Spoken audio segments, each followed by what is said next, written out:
Sono Alessio Morosini, ho 59 anni, sono avvocato, mi sono laureato a Padova, faccio l'avvocato, vivo di questa professione, ho fatto un'esperienza di consigliere regionale nel 95-2000.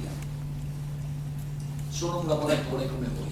La cosa più curiosa penso peraltro che non sia questo mio dato personale, ma sia il movimento che ho avuto il piacere, la gioia e la determinazione di fondare e che secondo quella che è la percezione diffusa avrebbe bisogno di più lunga presentazione, però il tema è diverso e quindi anche qui dedicherò 30 secondi ugualmente. Indipendenza veneta non è una stonatura politica parlare di indipendenza, è un atto di responsabilità, è un progetto serio, è un progetto che ha contenuti e che non è visto, io vi invito a non valutare, a non pensare in termini di contrapposizione contro qualcuno.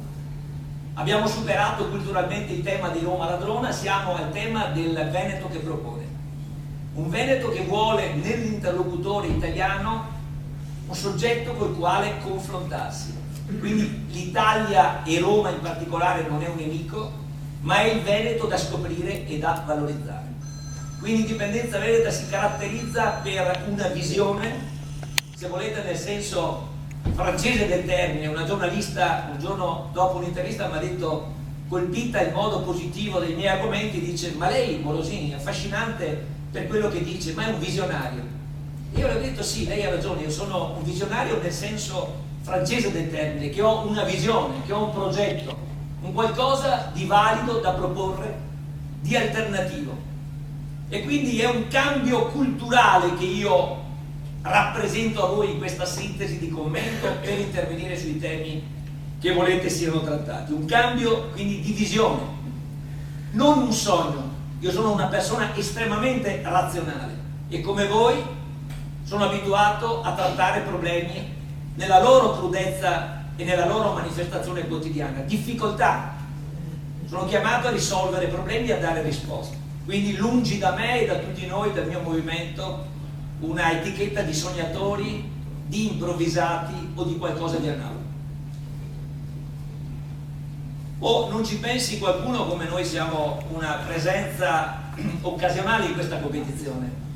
Magari qualcuno sorriderà, ma io lancio la sfida. Io sono venuto per vincere queste elezioni, deciso e convinto, sapendo che anche voi nel vostro intimo, al di là del sorriso soprattutto che potrebbe manifestare chi non conosce il tema, sa che è necessario cambiare radicalmente.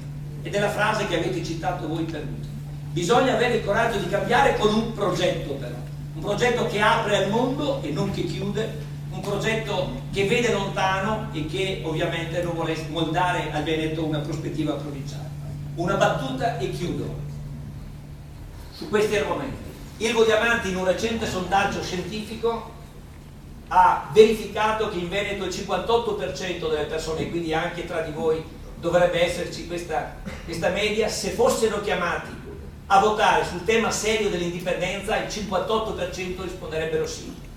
Allora io chiedo a voi, segnalo, visto che siete uomini di organizzazione, manager, voi non ritenete che sia serio, che sia ragionevole, che sia molto probabile, se vi sono delle persone serie a guidare questo fenomeno, che noi riusciamo a drenare 1 su 3 di questi consensi e quindi che partiamo intorno a valori di consenso al 20%. Chiaro che finché porta a porta la televisione del servizio pubblico ci lascia fuori non possiamo comunicare, ma voi stasera sono convinto uscirete contaminati da questa mia determinazione, da questa mia positività, da questa mia voglia di comunicare qualcosa di concreto, perché è solo la concretezza che ci fa fare il salto. Io non voglio giudicare gli altri competitors, ma è certo che non possono che rappresentare per diverse ragioni, tutte valide, che il passato, perché l'autonomia è il passato. E allora entro nel cuore del problema partendo proprio dai vostri punti, dall'introduzione, quella del contesto istituzionale. Badate, non dimenticate due cose: l'articolo 119 della Costituzione, al comma 3 e al comma 5, non dimenticatelo, parla che lo Stato prevede fondi perequativi per i territori, senza vincolo di destinazione. Voi siete dei manager, pensate cosa vuol dire, dei fondi perequativi senza vincolo di destinazione. Vuol dire che si fa quello che si vuole, quando si vuole, secondo la bisogna della politica, non secondo le necessità oggettive che i territori hanno. Ma non basta, c'è anche un quinto comma dell'articolo 129, il famoso capitolo quinto. C'è il comma quinto del 119 che dice che lo Stato può destinare risorse aggiuntive per interventi speciali in favore di comuni, di province, di città metropolitane e di regioni. Due falle su una realtà di spesa che evidentemente la politica non è più in grado di controllare. Se è vero come è vero che un appalto pubblico su 3 è viziato di illegittimità, dato recente, se è vero come è vero che la giustizia in Italia non è in grado di dare alcuna risposta seria alle situazioni di illegalità che si manifestano. E allora vediamo il quadro e il contesto istituzionale. Su questa base istituzionale come si può parlare di dare un futuro alle vostre imprese se non riusciamo a prospettare la Regione nel suo ruolo di protagonista? Io dico non la Regione, il Veneto nel suo ruolo di protagonista. E allora vedete già la premessa dove dice la governabilità del sistema paese, la sua capacità di decidere, il ripensamento del titolo quinto dovrà consentire di ridurre il debito pubblico che negli ultimi anni è aumentato soprattutto in ambito locale. Voi lo sapete a quanto ammonta il debito pubblico attualmente? 8 miliardi e mezzo al mese, e poi un signore di quarantenne che governa questo paese senza il consenso popolare mi dice che ha scoperto il tesoretto da 1,5 miliardi da spendere per il 31 maggio, magari viene qui a dirci che cosa dovete fare voi, come è stato bravo lui a risparmiare 1,5 miliardi. Voi leggete i giornali, sapete qual è la realtà, sapete che bisogna avere il coraggio del cambiamento nella responsabilità delle scelte, partendo dai dati noti, e questo dato noto è un dato incontrovertibile. La spesa vincolata, dice che la nostra regione ha avuto, è ridotta da 500 milioni nel 210 a 70 milioni di oggi. Ma allora come si può dire nelle premesse che il debito pubblico è aumentato soprattutto in ambito locale? È una contraddizione. E io lascio a voi la soluzione. Nel testo però io ho usato 2 criteri per toccare i punti della vostra introduzione. Ho messo il KO o l'ok per semplificare al massimo e vado velocemente perché credo che ho già bruciato 5 minuti di più. Allora, e questo è il mio difetto, chiedo scusa.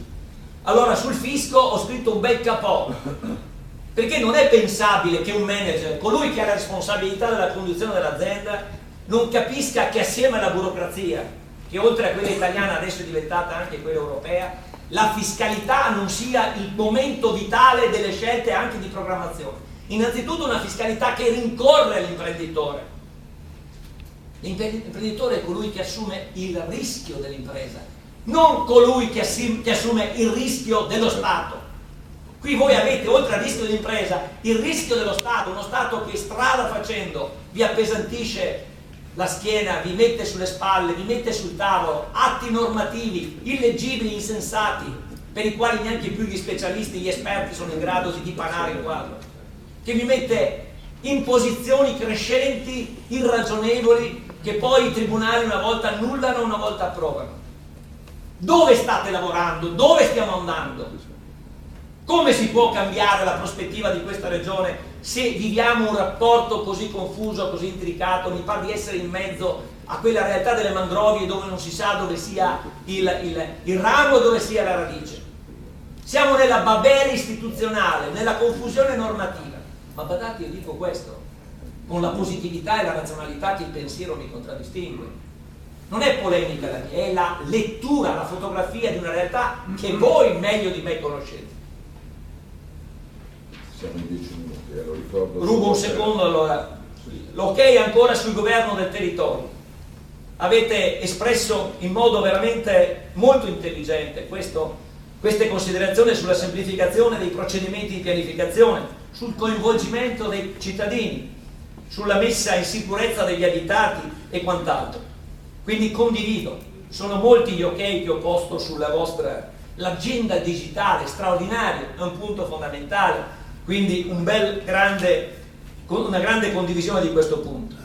La ricerca e l'innovazione strategico, un paese senza ricerca, un Veneto che non riesce a fare brevetti è un Veneto che non può dare futuro alle proprie imprese. I brevetti nascono dalla ricerca, in qualche realtà singola, di nicchia riesce a farlo, ma con grande fatica. Pensate cosa potrebbe succedere se voi aveste quelle risorse che producete e che vi sottraggono illegittimamente, quella tassazione giugulatoria che ammazza le imprese. L'università, la tutela della salute, tutti i temi straordinari, che avete trattato in modo straordinario. I fondi dell'Unione Europea, anche qui mi piacerebbe intrattenermi, ma non voglio abusare della vostra cortesia e della vostra disponibilità.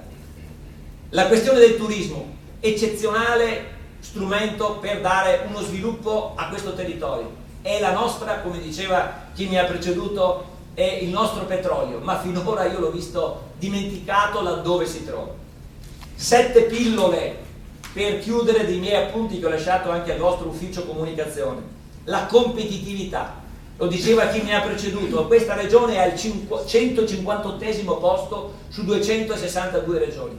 Io credo, e qui penso che possiate condividere, che la maggior responsabilità di questa posizione infelice sia da addebitare a uno Stato che non ha nessuna considerazione per questo territorio. Ho finito. Un'ultima battuta. I 7 punti. 20.000 milioni di euro di residuo fiscale, pensate cosa potrebbe fare questo territorio. L'aumento del PIL del 12% grazie all'indipendenza, non sono mie parole, Unioncamere del Veneto, il professor Pascal Salem, economista dell'Università di Parigi, da noi portato in un convegno internazionale l'anno scorso.